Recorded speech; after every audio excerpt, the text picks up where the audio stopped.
زي ما احنا شايفين العيش هدي اهو وطري جدا للتقديم ومستوي من جوه وطعمه روعة.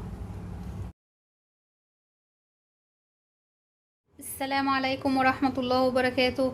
اخباركم ايه؟ عاملين ايه؟ النهاردة هنعمل مع بعض وصفة حلوة جدا وهي وصفة الحواوشي المصري. ويلا بينا نقول المكونات. معانا 600 جرام من اللحمة المفرومة، ومعانا 5 بصلات هنضربهم في الكبة، ومعانا قرنين فلفل رومي وربع طماطم او اقل، ومعانا ملح للتتبيل وفلفل اسمر وهيل باودر و7 بهارات ومعلقة قرفة، ومعانا العيش البلدي اللي هنعمل فيه السندوتشات، ومعانا هنا يعني دي شطة كشميري يعني مخلينها منفصلة لان في اجزاء من الحواوشي هتتعمل بالشطة دي واجزاء لا. يلا نبدأ مع بعض. نروح نفرم البصل ونرجع لكم. باجي هنا معاكم اجهز طبق غويط هعمل فيه خلطة اللحمة الخاصة بالحواوشي. احنا هنا ما بنسويش اللحمة لان الاكل هيتعمل كله ني في ني ويدخل الفرن يستوي، لان في ناس يعني تقولك انا هعمل اللحمة نص تعصيجة او نص تسوية، وده مش صح للحواوشي. الصح ان هي بتتعمل لحمة ضاني او لحمة بقري فيها دهون، ويبقى مش مستوية، تتحط مش مستوية في العيش. وخلاص انا فرمت البصل بتاعي اوريدي في الكبة، بنزله على اللحمة زي ما احنا شايفين كده.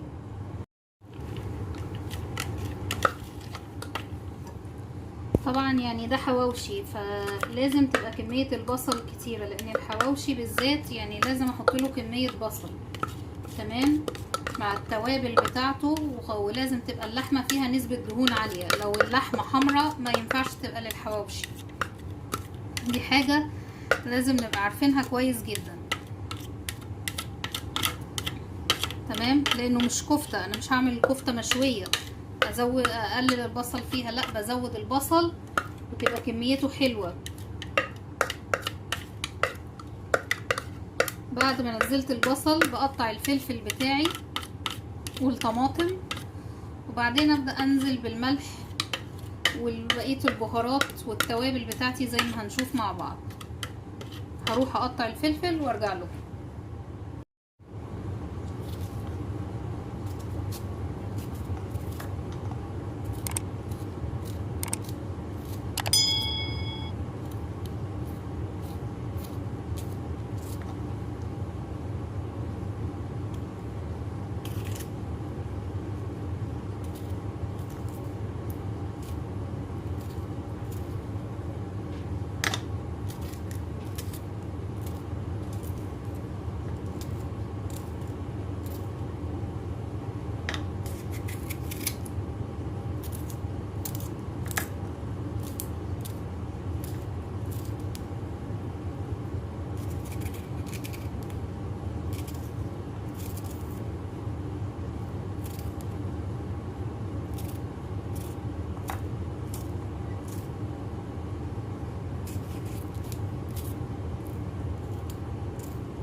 رجعت هنا معاكم، قطعت الخضار اهوت كامل على البصل الفلفل والطماطم وكله.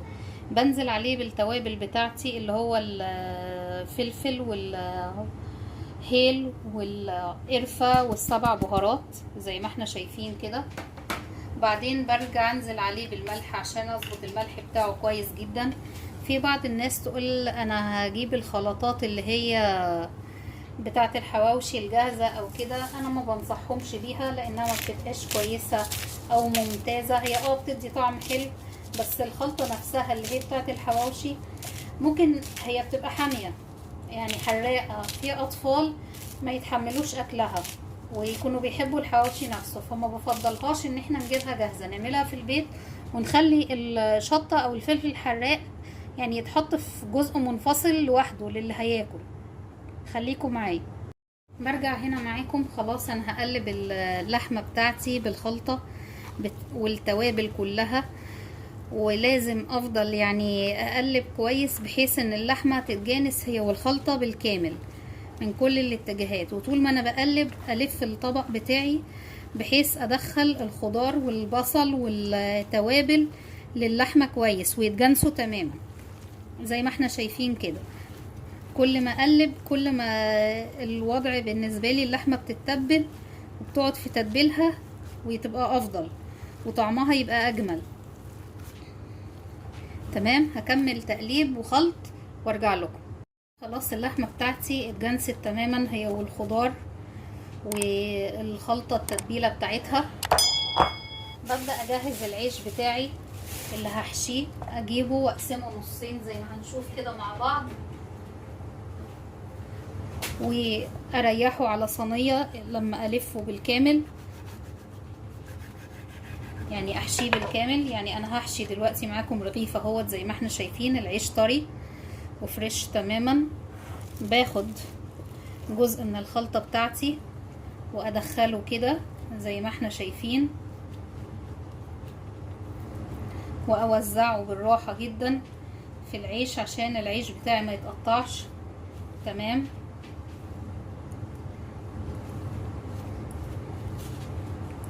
اهو وفردته. بحطه على صينية اريحه عليها لحد ما اكمل الكمية بتاعتي كاملة.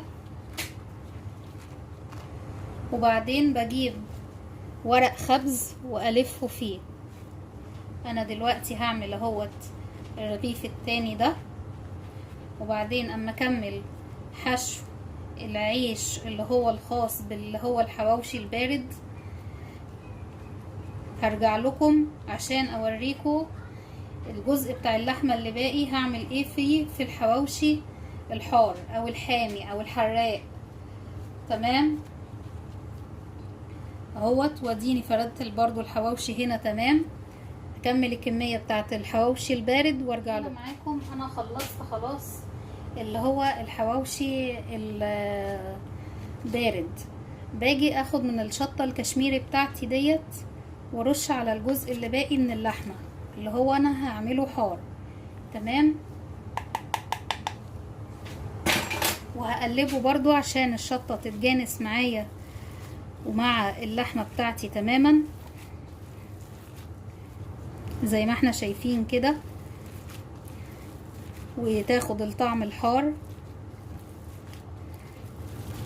والعيش ده انا هحطه على صينية منفصلة لحد ما اجي اغلفه برضو بورق الخبز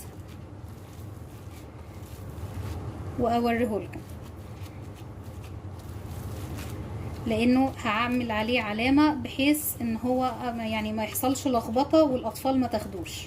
خليكم معايا. خلاص هنا انا يعني بحشي اخر ساندويتش للحواوشي من الحار اهوت.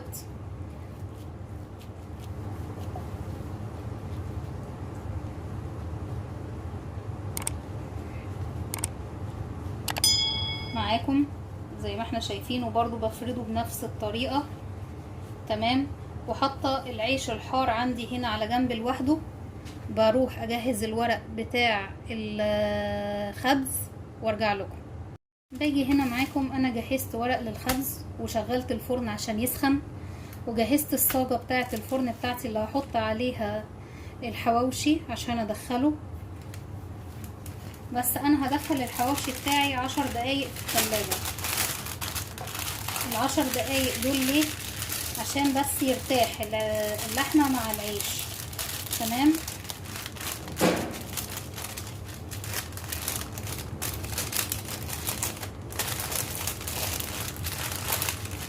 انا قفلته خلاص. تمام كده. معايا قلم احمر عشان اعرف ان ده حراق. هكتب عليه هوت.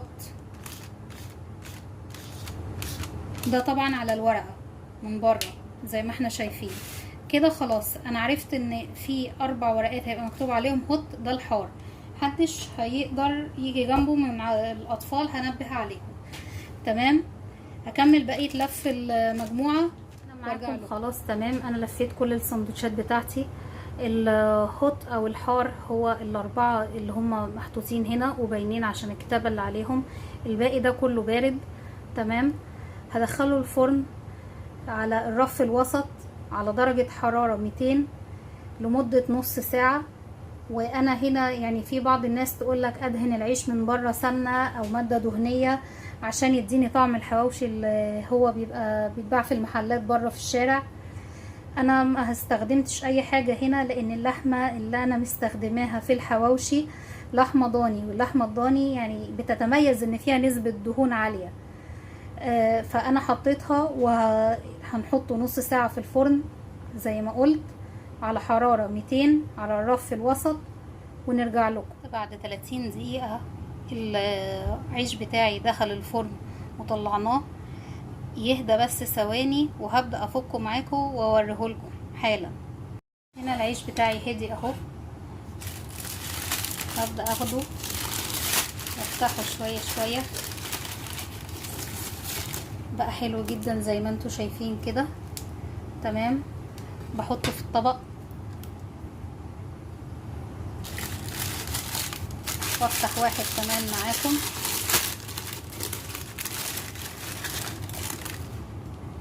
استوى وما شاء الله اللحمة استوت زي ما احنا شايفين كده بالظبط، والعيش جميل جدا